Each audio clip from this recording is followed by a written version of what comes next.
well, on the language couch with Dr. Popkins today, we've got Lýdia Machová from Bratislava in Slovakia. Hello, Lýdia. Hi, everyone. Hi. Lýdia is an incredibly inspiring language learner. Has a very down-to-earth, but I think effective approach. But I presume you grew up speaking Slovakian, obviously. How did you get into language learning, Lýdia? I started normally at school like everyone else in Slovakia. When I was 11, I started learning English, and then with 15 I continued with German.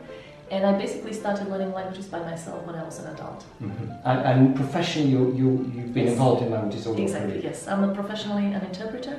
I studied English and German at the university, and the other languages was just something as a hobby.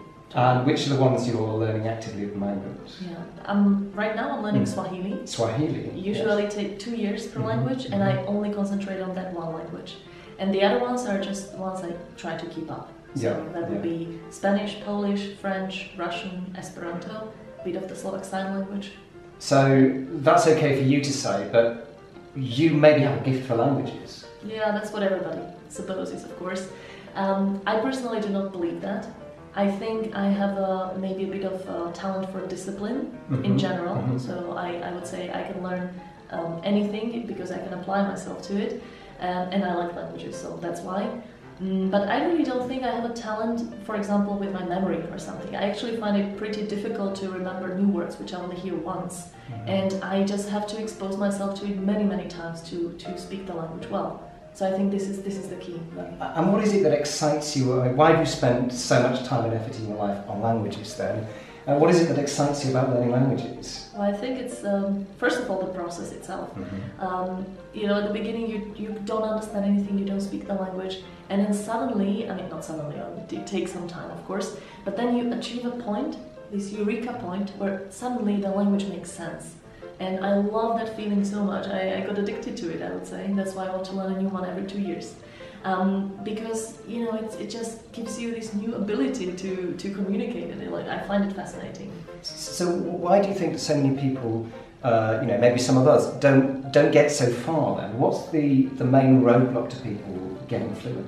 Yeah, I think it's not realizing that you really need to put a lot of time into it on a regular basis. Yeah. Many people decide to learn a language, they sign up for a course and basically give the whole responsibility to the teacher and expect the teacher to teach them. I personally do not believe in teaching at all as a concept. So I think successful language learners understand that they need to learn by themselves and actually do it every day. So it's sort of regularity. Yes, absolutely. So this is where having a mentor maybe comes in, because you're known for sort of language mentoring. Yeah. So can you explain a bit what that is? People are learning by themselves, but not totally in isolation then. Exactly. I think most people don't learn by themselves because they think it's too difficult, or they don't have the discipline to do that. Maybe they don't know how to do that. They don't have the know-how. So I, as a language mentor, try to help them on this journey. It basically means I help them set up a plan, how they're going to learn the language, and then I make sure that they keep with the plan. I see. Yeah. And can you sort of boil down your philosophy then, your approach as to what they would do when they've got a plan and how they actually keep going and effectively? Basically, we have 4 pillars that people need to follow, and I think whatever method you choose, if you make sure that these 4 pillars are met, then you're going to succeed for sure. Yeah. The first of them is having fun when learning a language. I believe there are so many methods out there and they're all effective, but you need to find the one which works for you, which is fun for you. Because if you're learning with someone else's method and it can be super effective for the other person, you don't enjoy it, it won't work. And this also applies not only to the method but also to the materials. So you need to pick materials which are interesting to you. Like I, for example, love reading Harry Potter. I would read it in all languages. So fun is the first one. Secondly, you need to make sure that you have a lot of contact with the language. This is the regularity and the intensive contact. There is just no shortcut in language learning, I believe. So you really need to make sure you have a lot of touch with the language. Thirdly, you need effective methods. This is methods that make sure that you remember stuff in your long-term memory, not just for a few days or weeks. And finally, you need a system. This is where I, as a language mentor, help people set it up. Create some daily routines, something which doesn't require you to think, do I feel like learning or not? You just basically do what you set out to do. So it's a habit and regularity. Yes, exactly. Yeah, that's great. That's quite well encapsulated, I think. It's not too complicated. Yeah. The message coming through, though, is enjoy yourself, keep going. Yeah. And use your time effectively. So, Exactly. great. And systematically. Okay, so where can people find out more about you then? Yeah, I have a website called languagementoring.com. Okay, I'll put a link underneath. Yeah, thank you. Okay.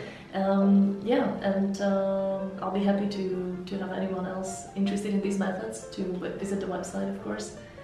I have courses where I help people do this on a 2-month basis. Okay, Yeah. right, yeah. Okay, well thanks a lot for telling us all about it, all about language mentoring. Thank you. Have you found it's difficult to keep going when you're learning a language? You're not getting enough fun? Tell us underneath a bit about your experiences. Remember to like this video, subscribe if you haven't done already, and see you next time. Bye!